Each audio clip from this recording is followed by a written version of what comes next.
मुद्दा क्या है? मुद्दा है 2000 का नोट। जी हाँ, 2000 का नोट जो अब सर्कुलेशन से आरबीआई बाहर करना चाहता है। Hello everyone, I am Priyanka Saluja. I am a common banker.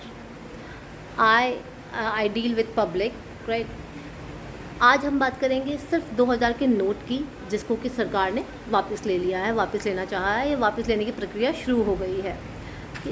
Problem कहाँ से आती है? प्रॉब्लम यहाँ से आती है कि आज के टाइम में as per one data whooping 3.68 lakh crore की वैल्यूएशन के नोट्स जो है 2000 के, वो मार्केट में है, जिसमें से कि सिर्फ अराउंड 10% जो अमाउंट है वो सर्कुलेशन में है। यानी कि समस्या बहुत बड़ी है। यानी कि जो 90% पैसा है वो कहीं ना कहीं दबा हुआ है। दबा हुआ है मतलब वही होल्ड है ना, पैसा होल्ड है। ठीक है, बात समझ में आती है और उसको निकालना ज़रूरी भी है, वो बात भी समझ आती है।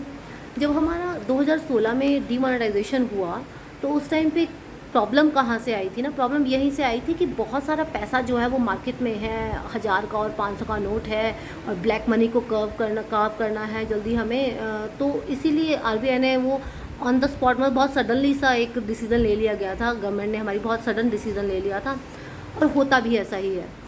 लेकिन उसके बाद क्या हुआ? बहुत सारे फेलियर्स हुए, बहुत कुछ हुआ। उसके बाद जब नोट्स की डेफिशिएंसी आई तो ऑब्वियसली आरबीआई को एक बड़ा नोट निकालना पड़ा, कि 2000 का नोट निकालना पड़ा, क्योंकि मार्केट में बहुत कमी हो गई थी नोट्स की। नोट भी आ गया 2000 का, ठीक है। अब उसके बाद क्या प्रॉब्लम हुई? अब 2000 का नोट आ गया था, उसी टाइम पे ये चीज़ थोड़ी क्लियर कर दी गई थी कि इस नोट को वापस ले लिया जाएगा, ठीक है। और वो समझ भी आती है ये बात, क्योंकि अगर ब्लैक मनी को वो करने के लिए ही हमने ये चीज़ किया था, तो 1000-500 का नोट इसीलिए लिया गया था मार्केट से, क्योंकि वो नोट बहुत बड़ा था और उसकी वजह से ब्लैक मनी बहुत ज़्यादा हो रही थी। तो 2000 का नोट बंद करना तो था, उसका तो समझ आता है कि वो तो होना ही था, ठीक है, हुआ।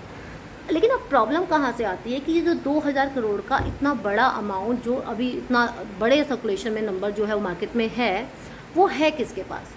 पुअर्स के पास नहीं, उनके पास तो नहीं है। 2000 का नोट उनके पास देखने के लिए भी नहीं मिलता। मिडिल क्लास के पास नहीं, तो मिडिल क्लास भी आज के टाइम में ज़्यादातर डिजिटलाइज हो गया है। आप और मेरे जैसे लोग क्या करते हैं? ऑनलाइन पेमेंट्स होती हैं ज़्यादातर, छोटी से लेकर बड़ी चीज़ के लिए सबके लिए ऑनलाइन पेमेंट्स हैं। पैसा है कहाँ? पैसा है सिर्फ और सिर्फ अपर क्लास के पास, रिच क्लास के पास। अब ये जो अपर और रिच क्लास है, अब अच्छा, ये भी प्रॉब्लम सही, मतलब जो आरबीआई ने स्टेप लिया वो तो बहुत अच्छा लिया कि इसको कर्व करना है और उनसे वापस लेना है पैसा, ठीक है। लेकिन प्रॉब्लम, समस्या कहाँ पर है? समस्या सिर्फ एक चीज़ में है, और वो ये कि इन्होंने एक क्लॉज साथ में दिया कि इस नोट्स को एक्सचेंज भी कर सकते हैं। अब हम ये तो समझते हैं ना कि मोदी जी ने आज के टाइम में खाते तो सबके खुलवा दिए हैं, और जब सबके खाते खुल ही गए हैं, जब सबके खाते खुल गए हैं, तो वो जो पैसा है वो अकाउंट में क्यों नहीं जमा होना? सिर्फ क्यों एक्सचेंज का ऑप्शन दिया ही गया है। और आप समझ रहे हैं, आप और मेरे जैसे लोग तो ये समझते हैं ना कि जो पैसा है सिर्फ बड़े लोगों के पास है, और बड़े लोग खुद से लाइन में लग के कभी पैसा नहीं जमा कराते बलून सेक्टर बैंक में या किसी भी बैंक में। वो किसको भेजते हैं? अपने लेबर्स को। तो अभी होने वाला क्या है? होने वाला यही है कि कल से सारी जो लेबर क्लास है वो सब है, और वो सब लाइनों में लगे हुए होंगे, वो पैसा जमा करा रहे होंगे। अच्छा, अब समस्या इन सब चीज़ों में भी नहीं है, ठीक है, वो जमा कराए, कोई भी जमा कराए। प्रॉब्लम सिर्फ इस बात की आ रही है कि बैंक्स ने हमारे हाथ बांध दिए हैं। कैसे? वो कहते हैं कि कोई भी प्रूफ नहीं लेना, कोई डॉक्यूमेंट प्रूफ नहीं मांगना, कोई केवाईसी नहीं करनी, जो आए पैसा दे आपको 20,000 रुपये और आप उसको नोट दे दीजिए 500 के।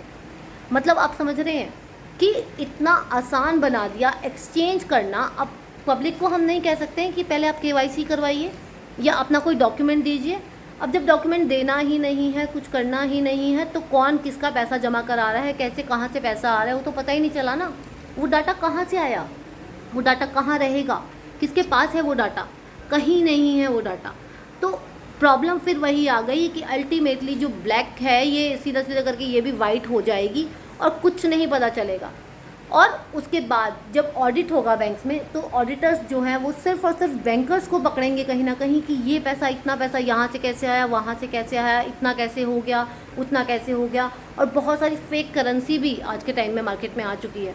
हाँ, तो अभी जो फेक करेंसी है, इसको भी अगर एक आधा नोट भी बैंकर से, कैशियर के हाथ से निकल जाता है, तो ये समझिए कि बाद में वो उसका भी सारा ब्रांड जो है वो कैशियर की पॉकेट पे लगना है। कैशियर की पॉकेट पे लगना है, या फिर जो मतलब कहीं ना कहीं करेंसी चेस्ट में जाएगा, करेंसी चेस्ट से भी 2-3 मिस्टेक्स हो सकती हैं, कुछ भी हो सकता है, लाइक एनीथिंग, है ना। तो अल्टीमेटली क्या है, बैंकर फंस रहा है और कुछ होना नहीं है। होना वही है कि जो गरीब आदमी है वो लाइनों में लग करके पैसा जमा करवाएगा। किसका पैसा जमा करवाएगा? सिर्फ अमीरों का पैसा जमा करवाएगा, क्योंकि पैसा 2000 का नोट गरीबों के पास या हम जैसे लोगों के पास नहीं है। पैसा किसके पास है? पैसा है सिर्फ और सिर्फ अमीरों के पास, ठीक है। तो ये चीज़ हमारी बैंकर्स को, बैंकिंग इंडस्ट्री को, हमारी आरबीआई को पता नहीं क्यों नहीं समझ आ रही है। छोटी सी चीज़ है, जब आज के टाइम में सबके पास अकाउंट है, जब सबके पास अकाउंट है तो क्यों नहीं पैसा डायरेक्टली जमा हो रहा है? अकाउंट्स में क्यों नहीं जमा हो रहा है? अकाउंट में आप जितना मर्जी जमा करवाइए ना, आपका एक्सचेंज का तो कोई ऑप्शन ही नहीं आना चाहिए। और अगर कुछ लिमिटेड बंदों के लिए लगता भी है कि शायद जिनका अकाउंट नहीं होगा या कुछ नहीं होगा, कुछ अगर ऐसे गिने चुने 1% लोग हैं भी, तो उनके लिए आरबीआई को अपने पास काउंटर बना लेने चाहिए, वहाँ पे जमा करवाएंगे वो लोग। ऐसा हो सकता है ना। मेरे को मुझे नहीं पता कि और क्या बोला जा सकता है, या फिर मुझे नहीं पता कि इस मैसेज का कोई भी फ़र्क होगा भी, क्योंकि मैं एक कॉमन बैंकर हूँ, मेरी कोई फॉलोइंग नहीं है, कुछ नहीं है, लेकिन मुझे नहीं पता कि इसका कोई फ़र्क भी होगा। लेकिन आई रियली थिंक कि इस चीज़ को थोड़ा सा ध्यान देना चाहिए और थोड़ा इस बारे में सोचना हमें ज़रूर चाहिए। आरबीआई को सोचना चाहिए, हमारी गवर्नमेंट को सोचना चाहिए, हमारी बैंकिंग इंडस्ट्री को सोचना चाहिए। Thank you so much.